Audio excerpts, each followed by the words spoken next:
Hello everyone. So I'll be talking about all of the bike accessories and the car accessories that I own and which ones I have been using for whatever period I'm using them for. So let's get started. I'll go one by one. We'll first do all the bike accessories and then we'll go and look at the car accessories as well as the gear that I use. I'll also add a few extras like the toolkits and whatever additional stuff that I have purchased for the bike as well as for the car. So let's go check it out.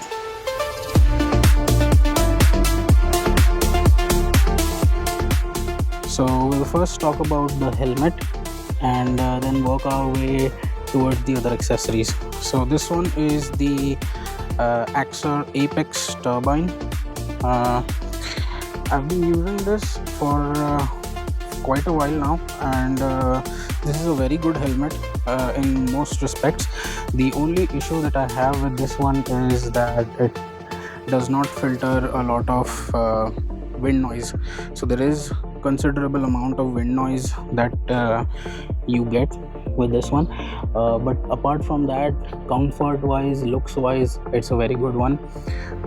It's just a little on the heavier side, but otherwise it's very nice. It's got all the safety certifications like ISI and CE and whatnot, and it comes with dual visors. So we have this clear visor and then we have this inside visor, which is like we call it a smoke visor, I guess. And you have all the bells and whistles you would expect from a helmet of this price. So we have this flap here which prevents like your breath fogging the visor.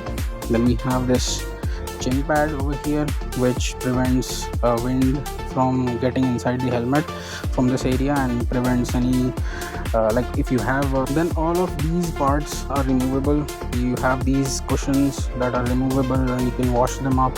Even this one is removable. I think most of these things are very standard across the helmets of this price range. We also have this chin strap which has a double D-ring kind of enclosure. So you have these double D-rings which secure your strap in place, and these are very strong and very effective. You also have air vents on the top of the helmet which can be closed and open as required. You also have that in the front of the helmet, and I think that is about it.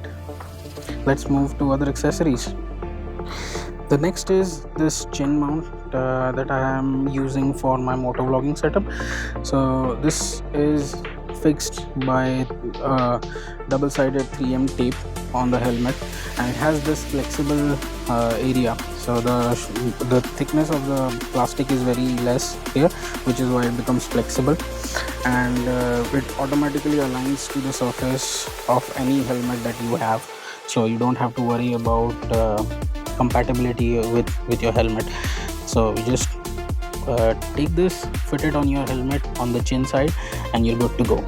It comes with a few add-ons, like you have this J mount as well as this tightening screw, thumb screw that we have, and this one is from my action camera. So this attachment is from my action camera.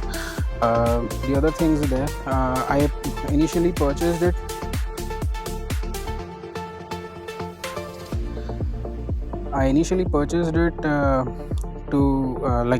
this one is basically meant for a phone, so it is a phone mount, but you get this also for your action cameras. So whatever action camera you have, I think they offer the attachments for those also, so you don't need to worry about that.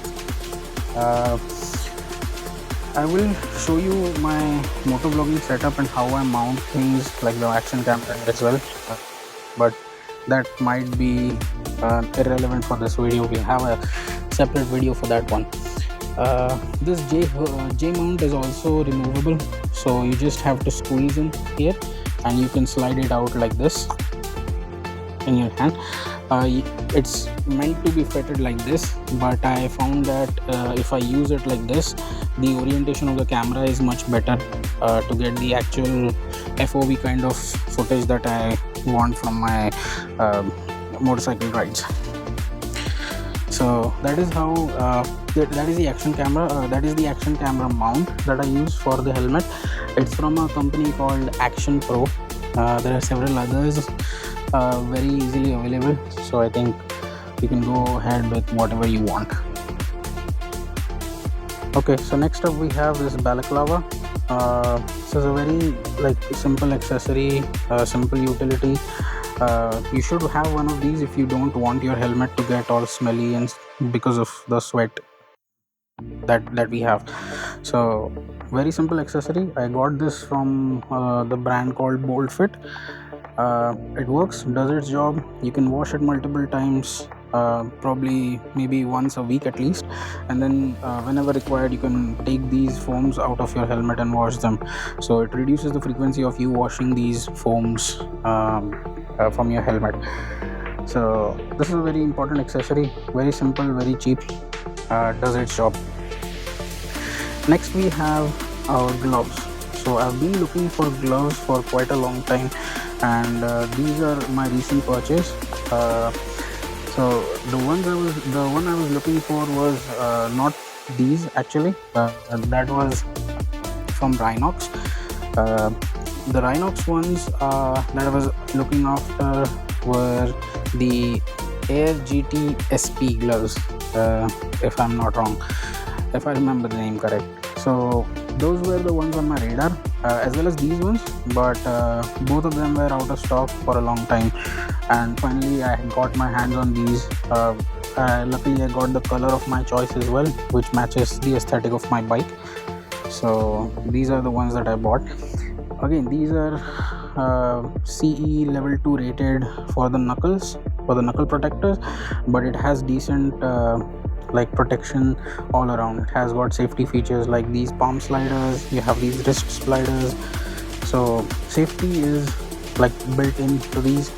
These are, for me, these are a little on the expensive side, but again the features that they offered, that the protection that they offered were top notch, and I found that the comfort also on these ones is pretty decent. Although they don't have the stitching on the outside. Like if you see these stitching, this stitching when it's inside, they tend to make the gloves a little less comfortable. If you have the stitching outside, it means that you have a cleaner surface, a cleaner seam on the inside, which makes them more comfortable. But again, these are decent for short rides and even for 2-3 hours, 4-hour rides. So they do their job very well, and they have decent amount of protection and features and ventilation built into them. So these are the gloves of my choice for now. I don't know if I have to change them in winter, because these have a lot of ventilation and the winters here are pretty cold for India, so I might need to opt for another ones for the winter time. Alright, that is about the gloves. The next thing that we have is this tank bag. So again, I wanted a tank bag to keep all of my accessories like my action camera and my mic, as well as a few other accessories that I have and carry along with me when I'm going on a ride. So this one I picked it from Viaterra, their official site. The reason for picking this was mainly its looks and size. So I didn't want anything that was very big. Like there are tank bags that are very big. Those offer a lot more storage, maybe even double or triple of this one. But again, I didn't want something that is too big, because it comes into your way when you're riding, as well as it comes into the field of view of your camera. So if you see, the camera is currently not in its most wide setting. This is actually the most narrowest setting that the camera has, and even if I'm riding with this setting, the tank bag will come into the field of view a little. So we can imagine if I'm recording with the most ultra wide setting, this will be a little bit of a problem. The tank bag will kind of float in between, and it will be a constant it will be constantly there in the screen. So I found that this has a decent amount of storage for what I wanted it to use, and it's got a very good build. The stitching is very nice. It's also got a rain protecting cover that they've offered along with it, so you're sorted in that respect also. And they also have provided a strap that you can attach to uh, these buckles or hooks, and then you can carry it along. And this is the way it looks on the bike. It's not very intrusive, like matches the aesthetic pretty nicely. This is also, there is a accessory for a tank bag from Honda themselves, which looks very similar to this one, but it has a plastic cover on top. And I felt that I didn't want something like that, which has a plastic cover on top, which is a transparent cover. It makes it looks cheaper. This one actually has better utility. Like this, they have these elastic bands on top, which you can use to like hold your balaclava or hold your gloves when you're not riding, when you are carrying this. So it makes the utility much better, and the pricing is almost the same as that of the Honda accessory. So that's why I went for this one. Okay, now talking about the other accessories that I have along with my action camera. Firstly, the action camera that I have is the DJI Action 6. I can't show you because I'm currently holding it in my hands. The video footage you're seeing is being recorded from the DJI Osmo Action 6. Maybe I'll show you the camera as well as the settings that I use for recording and in some other video. But let's go around and see what other accessories I have along with it. So these are the DJI Mic Mini.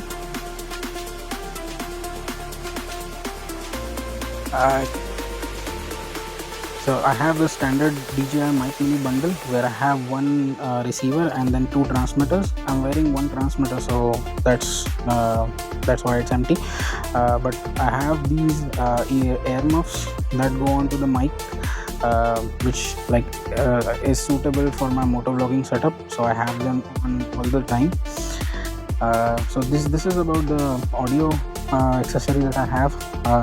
Then I have a tripod. This is a gorilla kind of tripod, and then I have a phone mount.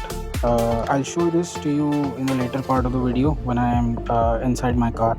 So I basically purchased it for mounting my phone inside the car. Then I have these ND filters. So one of them is not there because it's on the camera, and these are from Ellison. They are a set of 4 filters. 3 of them are ND filters, which is ND8, ND16 and ND32, and then there is a CPL filter also. So that is all for the accessories that I have and the equipment that I have. Now let's talk about what all changes I have made to the bike itself. We'll start first with the backrest. So as you know, the CB350 RS does not come with a backrest, and I usually ride with my wife at the back as a pillion. So I wanted to have something for her here as a support, and this is an original Honda accessory which looks pretty okay, pretty decent. It has a very good build. You can grab these rails on the side, and it has a very nice build to it. Has a Honda logo at the back, so it looks pretty cohesive with the design of the bike. The next one is this engine upper pipe. This is basically an engine protector. This is a set of 2, one on the left, one on the right, and these are available in 3 color options. One is black, then we have a matte silver one, and then a chrome one. So I wanted to keep it very minimal, so I went with the black one. There is also an engine lower pipe as an accessory. Again, we have a scuff plate already built into the bike, but this is an additional protection. It was not very expensive, so I just had it installed when I purchased the bike. Now these are the only original accessories that I have bought from Honda. Other than that, I have got this front fender extender, or mudguard extender as you say.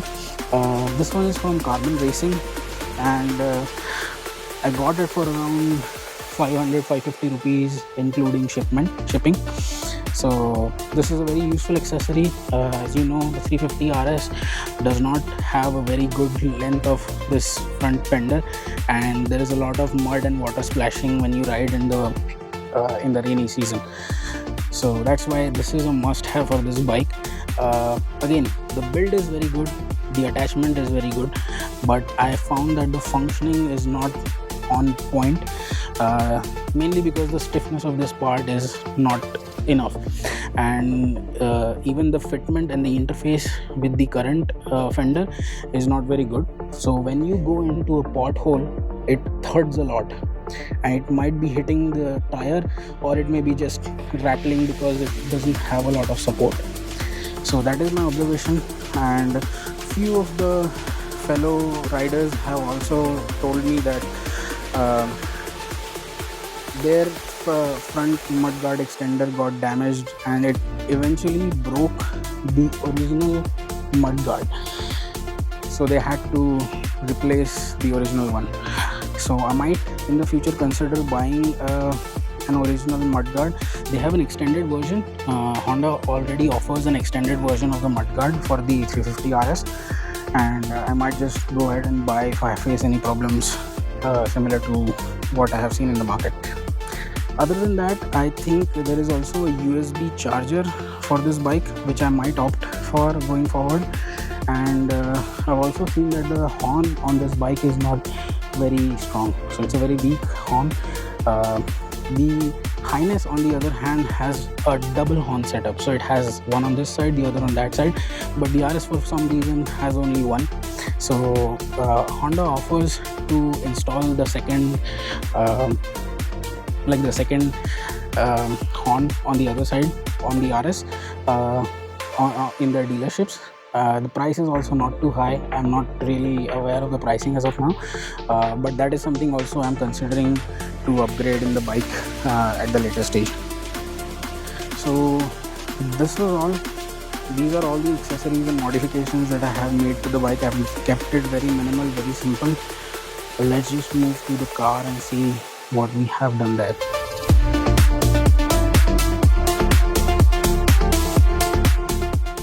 Okay, so we're in the car, and I'll walk you through a couple of accessories first, and we'll move to the others later, because I will be using those accessories to mount the camera in the first place, and then we'll be recording the later part of the video. So first off is this mobile holder that I got from Amazon. I mean, this has very good build quality. It has very good quality of parts. The fitment is amazing, the grip levels are amazing, the suction cup is amazing. Overall, I give this product like a 9 out of 10. I'm just deducting 1 point here to because it has very less length per wall. So these are articulating members of these of this mount, which you can use to get any angle that you want, but the reach reduces because of that angle. So if I want to mount it somewhat like this, and this is the angle that I want, let's say, the distance between the mounting point and the phone is very small.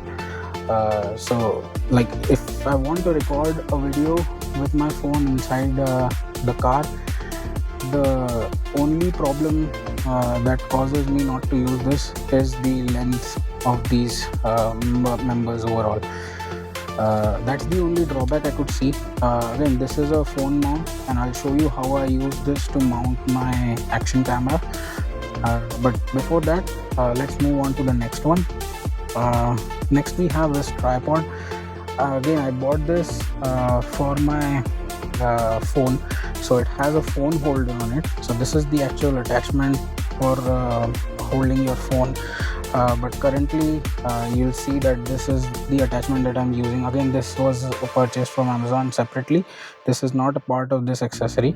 So you have this gorilla kind of tripod which you can attach anywhere, again, this is a small tripod, so the functionality is limited, but it's very helpful and useful in scenarios where you need it, and where you need to mount something, let's say on a railing or something.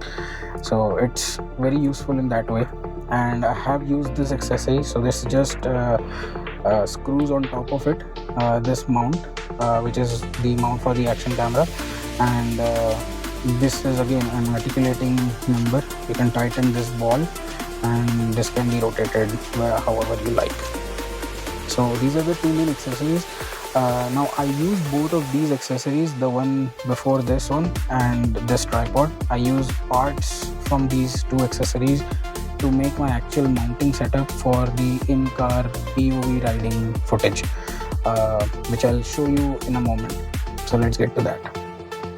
Okay, so I have removed this phone holder from the phone mount, and I've removed the top part of the tripod from this, and I've made this hybrid mount now. So you'll see this ball and the attachment upwards is from the tripod, and the rest of it is from the original mobile holder. So with this, what I get is I get an additional maybe a couple of inches height or length to play around with. I get this final articulating member, sorry, this one. So this has another articulating member now, and then you can mount your action camera on top here. So you have a lot of flexibility now. You have a decent amount of length, overall length, for like mounting and getting the actual footage, actual point of view of your camera. And let's see how I mount this in my car and get that POV footage. Okay, here is the actual mounting setup that I use for the POV footage in the car. And you'll see I've used the suction cup to mount it on the window, on the driver's side window, and then all of this contraption here, it comes down to here, and then we have this mount for the action camera. So this one is the original accessory from DJI. Obviously it's like better to have a few of these, so one can rest here all the time, and the other one can go on your helmet. But again, this is not cheap, and it's not available from DJI themselves, so I haven't purchased a separate one for my like both setups separately. So I use the same one. Just undo this screw, take this out and put it on your helmet, and the same thing, take it out from the helmet and then put it over here. So that's how I use this clip mount that is present with the DJI Osmo Action 6. And the orientation, you'll see if I have to mount my action camera here, it will be in a vertical position, so you'll have a portrait footage, but I record in landscape most of the times, and the DJI Osmo Action 6 actually allows me to do that because it has that 1-inch sensor. You can crop either a landscape footage or a portrait footage as per your convenience. So even if I mount the camera in a portrait orientation, I can still have that landscape recording.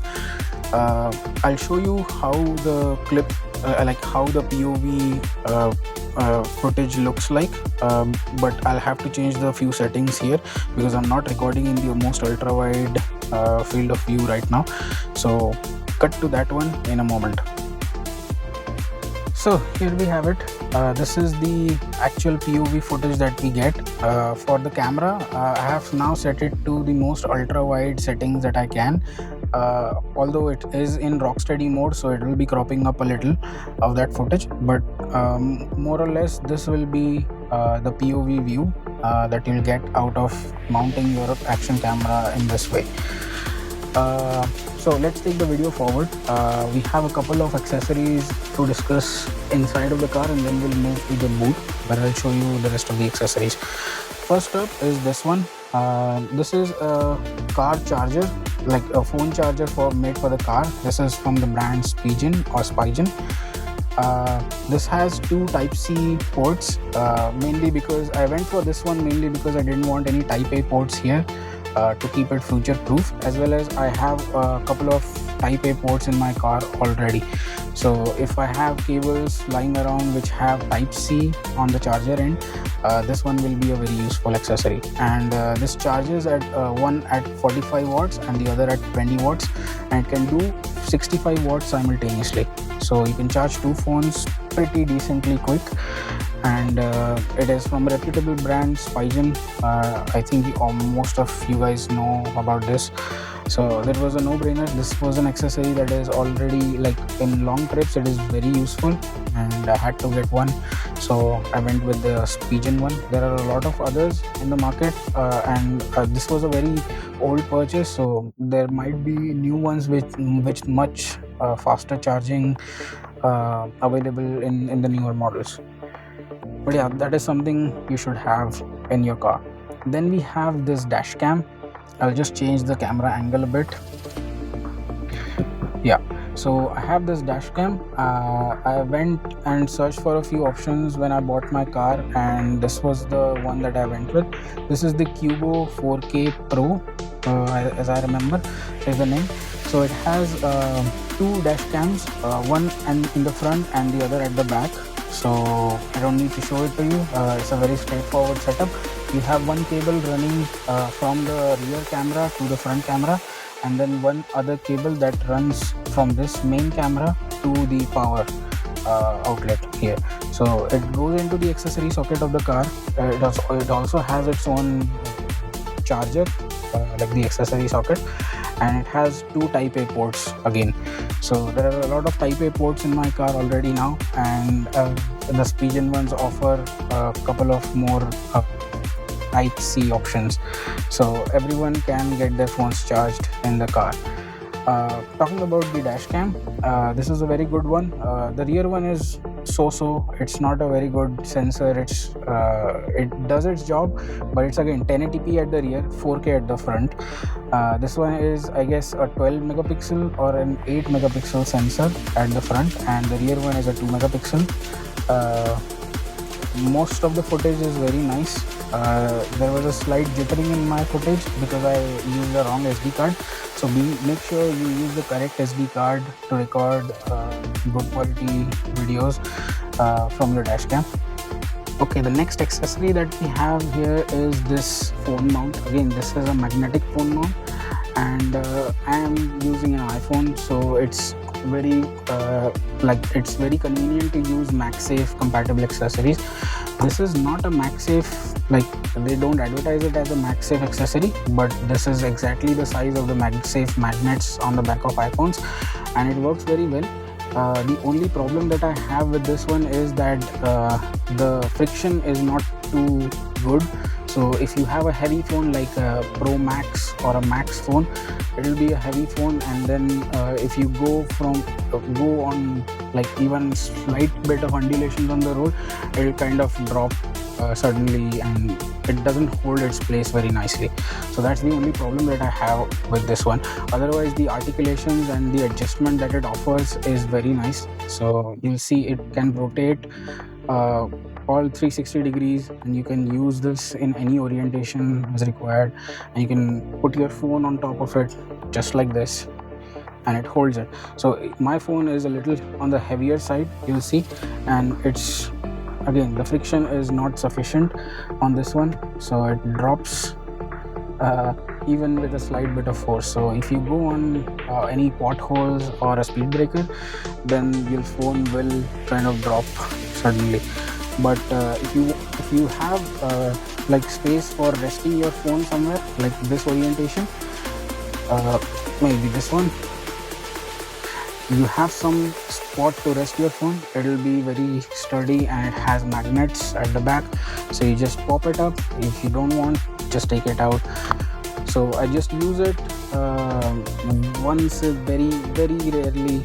I have a very rare use case of this one, but yeah, it comes in handy if you are someone who uses their phone mounted on their dashboards.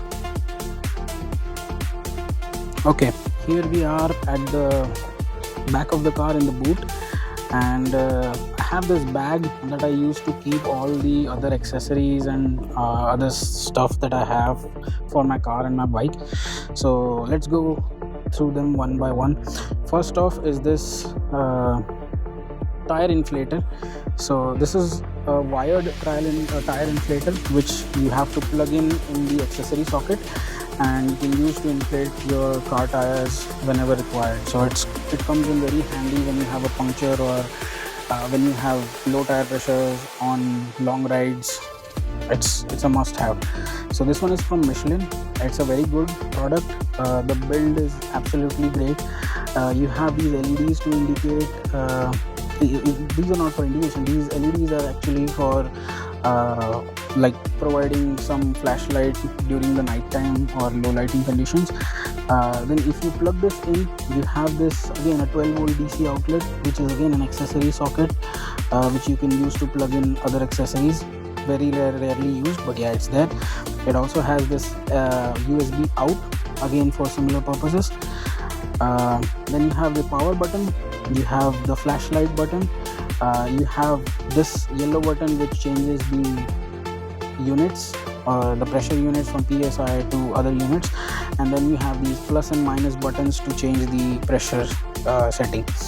So it's a very straightforward thing. You just plug in the cable in the accessory socket, and you just plug the hose in your tire valve, and you just press the power button. It inflates the tire, and it does the job very well. You also have the couple of more pins at the back, which you can use to inflate other accessories like a football or a basketball or something like that. So that is about this one. It's a very handy accessory. It comes with this nice sweet storage pouch. Then I have a couple more things here from Motul. This is a chain lube as well as a chain cleaner that I use for my bike. Then I have a silicone lubricant, which is like you should not be spraying WD-40 everywhere on the car and on the bike. Wherever you have plastic and rubber parts, you have to use silicone lubricant. So that's why I have it there. WD-40, again a no-brainer, most widely used cleaner and lubricant. Then we have these set of Allen keys from Taparia. These are very cheap, but they come in handy in a lot of places where you have to open up a few screws, bolts that have that hex bolt head. Then I have this is a very important thing to have in your car. These are valve stems, additional valve stems for your tires. I have a set of, I think, 4, again purchased from Amazon. Very handy when when the valve stem goes bad and there is a leakage, you just replace it with these. Again, for times when you need it, a puncture repair kit, not too fancy, just there for in case you need them. I have a set of screwdriver and its bits from Bosch. So this again comes in very handy to open up a few bolts. I have a few extra bolts, I guess, from I don't know where. But this is just a screwdriver set with its bits. And finally, I guess I have one more thing. What is it? It's in here. No. Okay, this is it. So I have this small toolkit. Again, a very essential thing to have in your car, as well as when you are on long rides on your bike. Just having a toolkit like this with a wrench and some sockets that go with it, and all the accessories that you need, all the bits and drives that you have that you want. So that is something, again, I keep it very handy with me. All of this, I keep this in this bag. Whenever I want to use some of it, just take the bag with me to the bike, and that is it. I guess that was everything that I had. There's one more thing I was working on. So when you have to record POV footage, and you have to mount your action camera or your phone on your chin area, the only options that you have are the chest mount, which shifts the point of view really low down on your body, which I found it's not very good. And this is something I designed myself and made it by hand. So it basically is a helmet but very stripped down version of a helmet that goes onto your head. And then you have this hole which you can use to mount a phone holder, a spring loaded phone holder that I have a couple of them extras. So this is something you can use. You can just put it on your head and you can use it to record point POV kind of videos with your action camera or your smartphone. There are like additional things that I could have done, like using some foam to cover these areas so that it's even more comfortable. But yeah, something like this you can use for recording short videos every time. I'm working on a better version of this one, which I'll be making, so stay tuned for that. I'll show you the entire design process and how I'm going to make that. But that is, I guess, all from this video. I think it would be a very big video, but I'll try to keep it as short as possible in the post-processing. But thank you everyone for watching, and if I add any more accessories to my setup, I'll make sure that I make a separate video for those. Until that time, thank you very much.